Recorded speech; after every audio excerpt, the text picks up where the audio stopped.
하나님의 귀한 말씀입니다. 아멘, 아멘. 제가 말씀을 묵상하다가 몇 구절을 한번 적다가 말았습니다만은 이렇게 한번 생각해 보았습니다. 주님 밖에 기쁨을 찾느라 보낸 시간들이 있었습니다. 주님 밖에 즐거움이 있다고 지낸 시간들이 있었습니다. 주님 안에 있어 보니 안과 밖의 세상이 다른 줄 알겠습니다. 왜 그토록 주님이 내 안에 머물러 있어라 하셨는지 알겠습니다. 예수님은 세상을 떠나시기 전에 제자들에게 이거 하나만큼은 당부하셨습니다. 너희가 꼭 내 안에 있어다오. 너희가 꼭 내 안에 머물러 있어다오. 요한복음에 나타난 예수님의 고별 설교의 그 메노라고 하는 머물러 있어라 하는 말은 단지 머문다는 게 아니라 계속한다는 뜻이요 산다는 뜻이 그 안에 담겨 있습니다. 그러니 머물러 있어라는 말은 계속 너희들이 지금 하는 그대로 살아다오라는 겁니다. 우리의 삶에 오늘 우리 constantly abiding, 주님께서는 우리의 삶에 constantly 한 번도 우리를 떠난 적이 없으시거든요. 내 옆에 계시고 내 앞에 계시고 내 위에 계시고 내 안에 계시고, 돌아보면 주님이 안 계신 곳이 한 곳도 안 계십니다.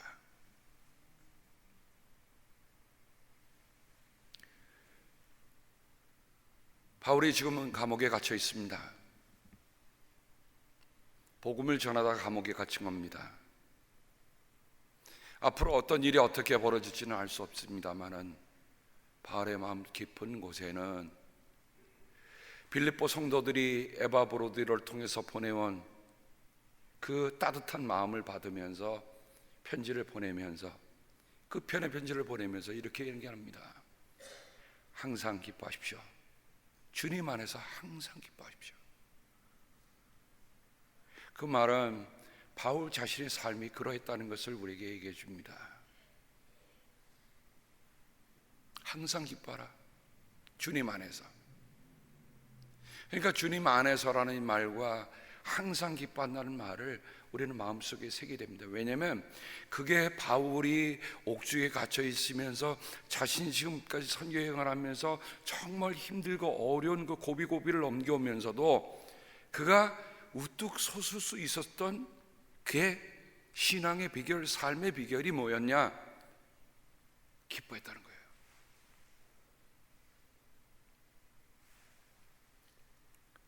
제가 말씀을 묵상하면서 기쁨을 어디에서 한번 바울이 생각해 봤을까?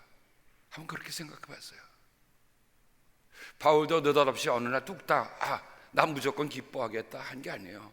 이건 분명히 누구 외인계가 그가 배웠던 거예요. 그래서 생각하던 가운데 시편 90편에 모세의 기도가 떠올랐습니다.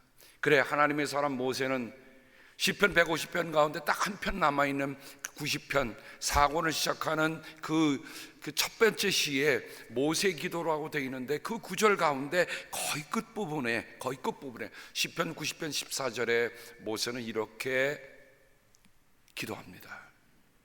아침에는 주님의 사랑으로 우리를 채워주시고 평생토록 우리가 기뻐하고 즐거워하게 해주십시오.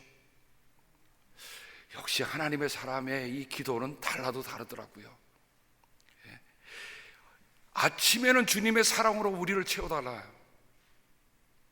여러분 아침에 일어나셨을 때 어떤 복잡한 일도 많고 해야 할 일도 많다고 생각하면 얼굴이 펼 날이 없겠지만 아침에 딱 일어나는데 주님께서 내게 사랑으로 꽉 채워주세요.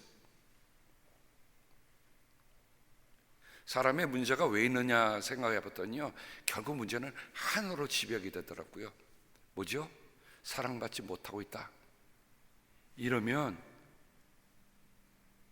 아무리 어떤 걸 해줘도 그게 마음에 와닿지 않는 거예요.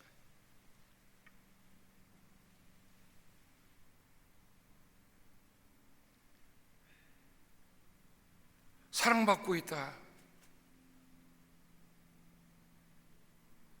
그러니 아침에 깨어났는데 주님의 사랑으로 나를 채워주십시오. 우리가 다른 어떤 기도보다도 이런 기도는 우리의 기도가 되어야 될 것 같아요. 그죠? 주님 딱 이러는데 굿모닝 주님.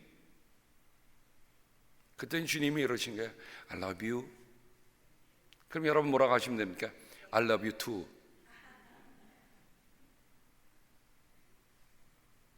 또 같이 사는 우리 남편과 아내들이, 아내들이 합니다. 죄송합니다. 남편과 아내가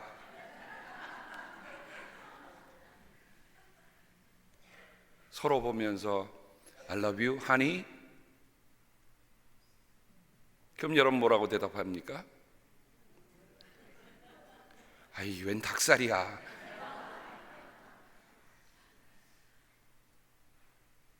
제가 제자 성서 연구를 하면서 어떤 분들은 그러시더라고요. 연세가 높으신 분들은 사실은 그 한국의 문화라는 게 표현하지 못하도록 만들어 놓은 문화잖아요. 양반 문화. 괜히 무슨 급한 일이 있어도 뛰어가면 양반이 아니고, 또 속에 담아도 얘기하면 양반이 아니고, 그러다 보니까 이다 보니까 이게 참 너무 오랫동안 그 시절이 지나와서 표현하는 게 익숙하지 않아요. 근데 70이 넘으신 80이 되신 분이 저한테 그런 말씀 하시더라고요. 나는 남편한테 아내 당신 사랑해 라는 한마디만 들으면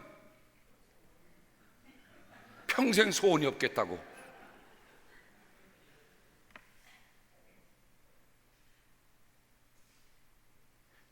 우리 교회의 얘기는 아닙니다.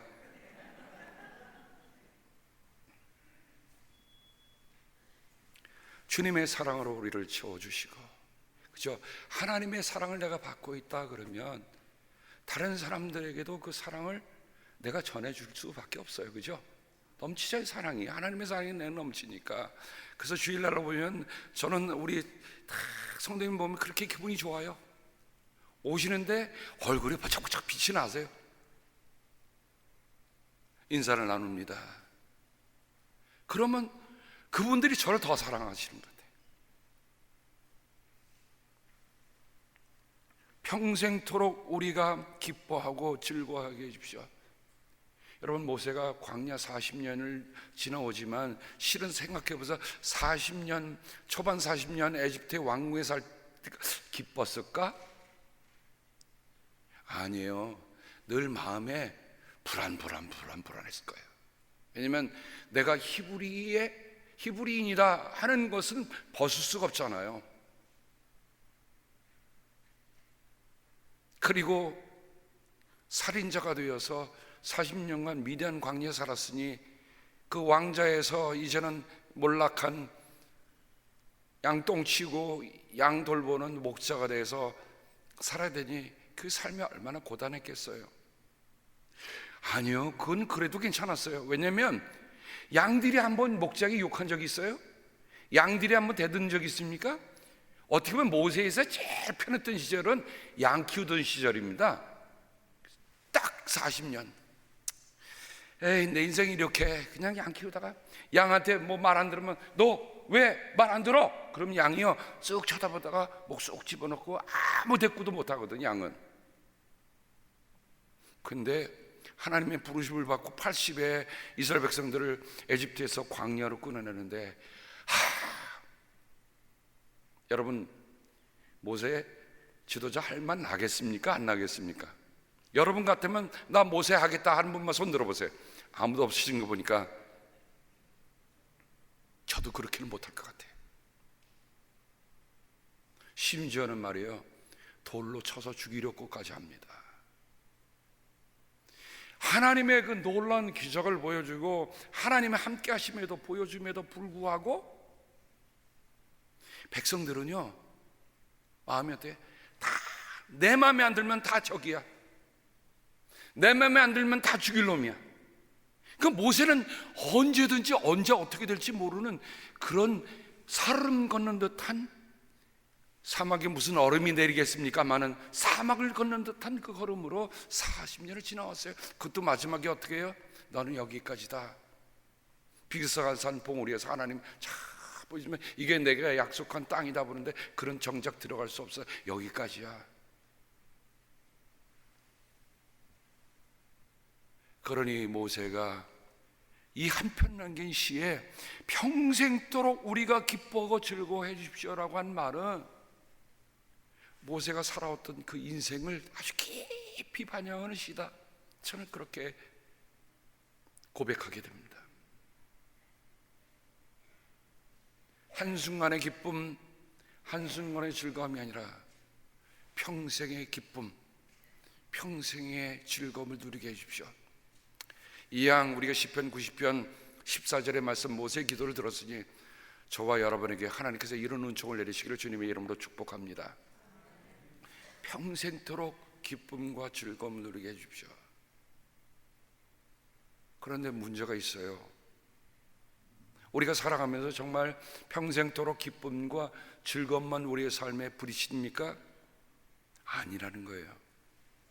그러면 바울이 오늘 항상 주님 안에서 항상 기뻐하라는 말과 이게 말을 어떻게 연결할까 여러분 염두에 두시고, 그 다음에 하나님을 정말 지극히 사랑하고 하나님 속에 살아갔던 사람이 있습니다.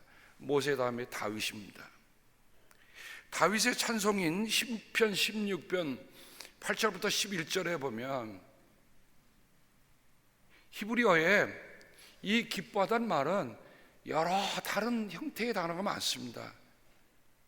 그래서 한 가지로만 얘기할 수 없는데 시편 16편 8절부터 11절에는 다윗이 기뻐한다는 말을 네 가지 다른 단어로 표현을 합니다. 우리말에는 그냥 번역이 됐기 때문에 스며들었지만 여하튼 다른 단어로 표현하고 있다는 걸 볼 때 다윗은 하나님 안에서 내가 누리는 기쁨, 이런 기쁨을 예사롭게 여기지 않고 아주 신중하게 여겼다는 거죠. 제가 공동번역으로 읽으면 여기 이렇게 됩니다. 야훼여 언제나 내 앞에 모시오니 내 옆에 당신 계시면 흔들릴 것 없사옵니다. 그러므로 이 마음 이 넋이 기쁘고 즐거워 육신마저 걱정 없이 사오리다. 기쁘고 즐거워 같은 기쁨인데 다른 단어로 표현하고 있습니다. 그런데 여기 놀라운 게 뭐냐면 다윗이 어느 때 기쁘고 즐거워하느냐, 여기 말씀 속에 기록하고 있죠. 주님 언제나 내 앞에 모십니다. 내 옆에 당신이 계십니다. 여러분 앞에 모시고 살고 옆에 계신다고 하는 그 다윗의 마음, 여러분 다윗이 하나님을 향한 열정은 누구보다도 강했던 사람이잖아요. 그러니까 그는 평생 살아가면서 하나님 앞에서 산다, 하나님이 내 옆에 계시다. 그러니까 그게 기쁘고 그게 즐거운 거예요. 그 다음 말씀 보면 이렇게 기록하고 있습니다. 주님께서 몸소 생명의 길을 나에게 보여주시니 주님을 모시고 사는 삶에 기쁨이 넘칩니다.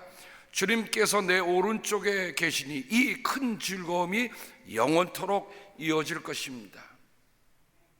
주님을 모시고 사는 삶의 기쁨이 넘칩니다.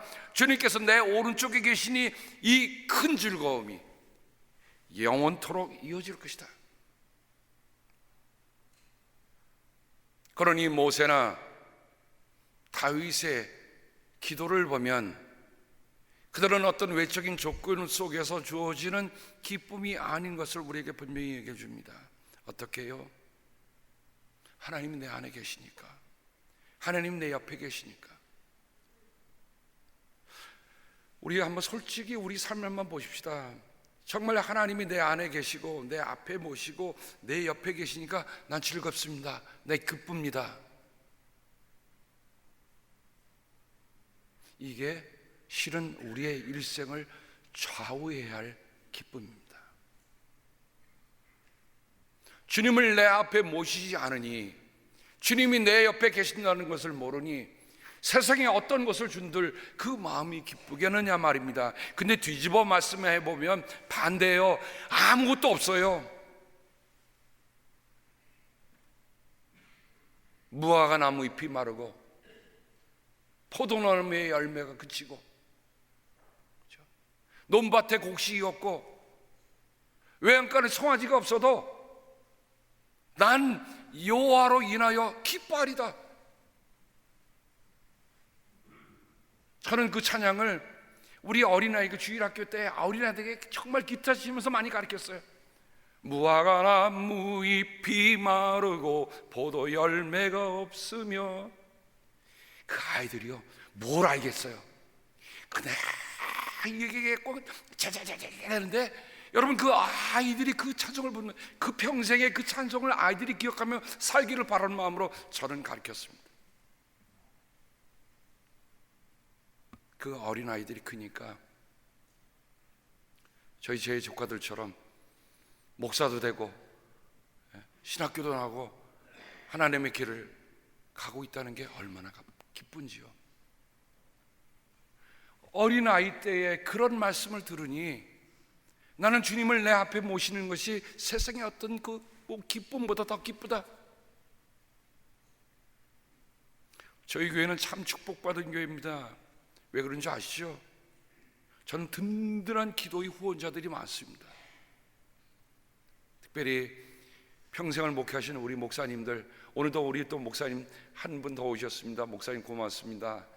저렇게 오셔서 응원해 주시니까 저는요 세상에 어떤 든든한 백보다 더 든든합니다.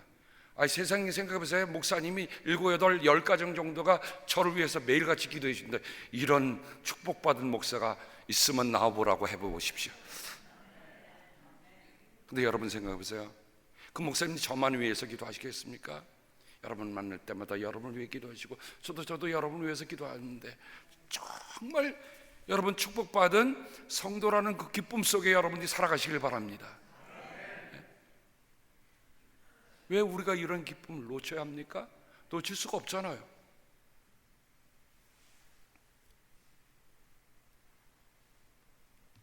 그리고 제가 느헤미야서를 넘어왔습니다.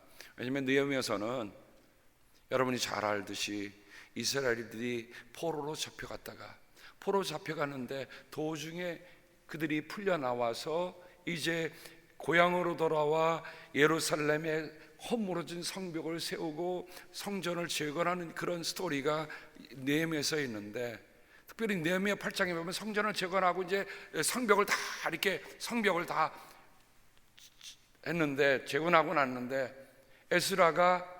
학자 에스라가 하나님의 말씀을 들고 이 높은 단에 섰다고 그러죠. 나무로 맡은 임시로 만들어 높은 단. 그런데 거기 말씀을 다시 봤어요. 그 단 위에 오른쪽에 6명, 왼쪽에 7명, 우륙 좌칠입니다. 그럼 에스라까지 몇 명이에요? 14명이 선 겁니다. 그리고 에스라가 하나님 말씀을 읽는 거예요. 근데 거기에는 포로로 잡혀가기 때문에 히브리 말을 잃어버린 사람들이 있어요. 왜냐하면 포로의 땅에서 70년 지나다가 자기 말도 다 뺏긴 사람들이잖아요. 그러니까 그 말을 몰라요. 그러니까 동시통역을 세운 거예요. 14명 세운 그냥 세운 게 아니라 에스라는 원전대로 히브리어로 읽고, 또 옆에는 예를 들어서 바벨로니아 언어로 하고 이렇게 각 언어로 얘기해 주는데 이상한 일이 생겼습니다. 그 말씀을 듣는 가운데 그들이 막 우는 거예요. 막 우는 거예요.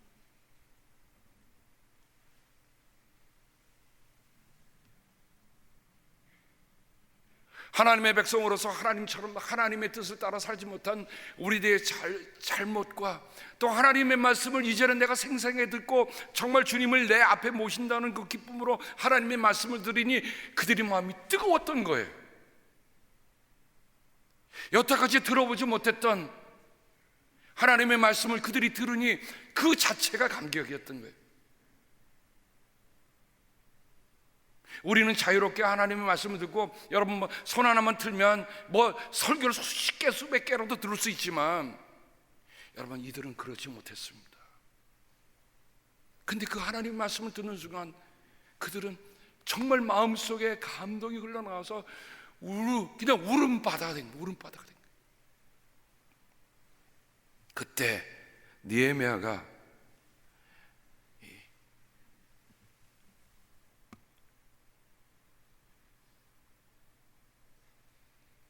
일어나서 그들에게 얘기합니다. 이날은 주 하나님의 거룩한 날이니 슬퍼하지도 말고 울지도 마십시오. 돌아가십시오. 살진 짐승들을 잡아 푸짐하게 차려서 먹고 마시도록 하십시오. 아무것도 차리지 못한 사람들에게는 먹을 몫을 보내주십시오. 오늘은 우리 주님의 거룩한 날입니다. 주님 앞에서 기뻐하면 힘이 생기는 법이니 슬퍼하지들 마십시오. 저는 이 말씀이 제게 얼마나 힘이 되는지 몰라요. 주님 앞에서 기뻐하면 힘이 생기는 법입니다. 한번 해볼까요? 주님 앞에서 기뻐하면 힘이 생기는 법입니다. 세상의 법처럼 이처럼 신나는 법이 어디 있어요?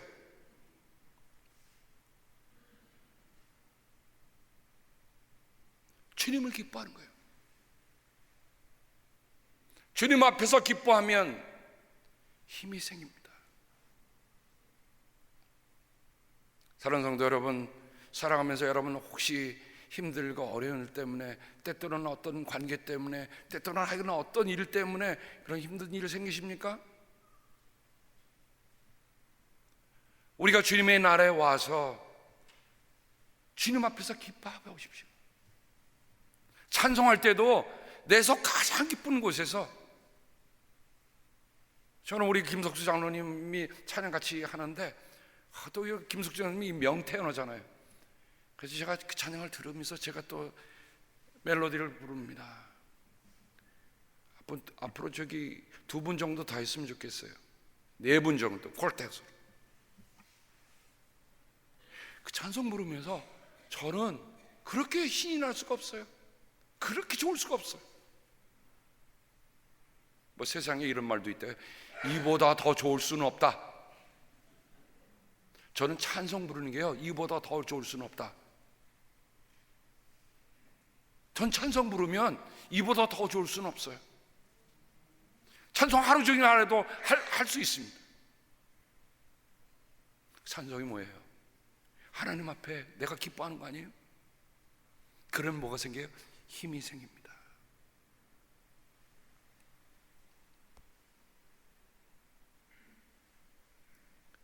이제 빌립보로 돌아가면 빌립보의 바울이 바로 이렇게 모세가 기뻐했던 그 기쁨, 다윗이 기뻐했던 그 기쁨, 느헤미야가 백성들에게 얘기했던 하나님 앞에서 기뻐하면 힘이 생기는 법입니다 했던 그 역사적인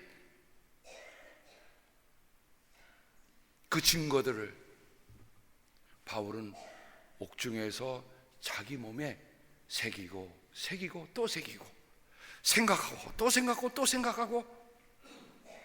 여러분, 옥중에 갇혀 스님이 뭘 하겠습니까? 한 가지 하나님의 말씀을 깊이 새기고 또 새겼다. 거기에서 우러나온 편지가 빌립보입니다. 바울이 자기의 신세를 한탄하고 자기의 처해있는 형편을 어려워하고 우는 소리 냈다면 이런 기쁨의 편지는 나올 수가 없어요. 그러나 바울이 가장 어떻게 보면 정말 좋지 않은 악조건 속에서 기뻐하라고 얘기했으니 이 말씀은 우리의 마음속에 담아야 할 겁니다. 빌립보서 1장 18절에 보면 그렇지만 어떻습니까? 거짓된 마음으로 하든지 참된 마음으로 하든지 어떤 식으로 하든지 결국 그리스도가 전해지는 걸 아닙니까? 나는 그것을 기뻐합니다. 앞으로도 또한 기뻐할 것입니다. 참 이상해요. 사람들이 다 같은 그리스도인이 아니더라고요. 바울이 복음을 전하는 걸 시샘하고 어려워하고 아주 헐뜯는 사람들이 있었어요. 근데 또 나가서는 나 예수 전한다고 하는 거예요. 근데 바울이 뭐라 해? 그래도 나는 기뻐한다는 거예요. 야, 정말 바울이 이게 신나는 인생 아닙니까? 바울은 사면 초과의 상황이 있었어요. 그런데 그런 상황 속에도 그냥 복음을 전한다는 그 기쁨 하나만으로 그래도 나는 그리스도가 전해지 그것을 기뻐하고 또 기뻐할 것입니다. 1장 25절, 나는 이렇게 확신하기 때문에 여러분의 발전과 믿음의 기쁨을 더하기 위하여 여러분 모두와 함께 머물러 있어야 할 것을 압니다. 바울은 빌립보 성도들의 믿음의 기쁨을 더하기를 그렇게 기도하고 있습니다. 빌립보서 2장 2절, 여러분은 같은 생각을 품고 같은 사랑을 가지고 뜻을 합하여 한 마음이 되어서 내 기쁨이 넘치게 해주십시오. 빌립보 교회는 참으로 바울에게 선교비를 보내며 후원한 교회입니다. 그런데 이상하게 그들 사이에 열심히 초과가 돼갖고 열심히 부딪힌 거예요. 헐뜯는 사람끼리 부딪힌 게 아니라 너도 열심히 내고 나도 열심히 내는데 이게 서로 이렇게 머리를 디밀다가 부딪힌 거예요. 그래서 바울이 그들을 딱딱이 다 감싸는 겁니다. 여러분 한번 이 다음에 사진 한번 보실까요?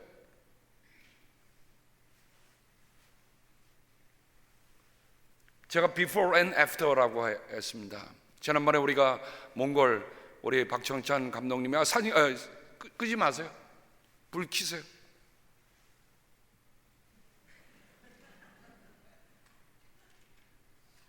왜냐면 저 카메라가 지금 나가고 있는데 꺼버리면 시커먼 게 돼갖고.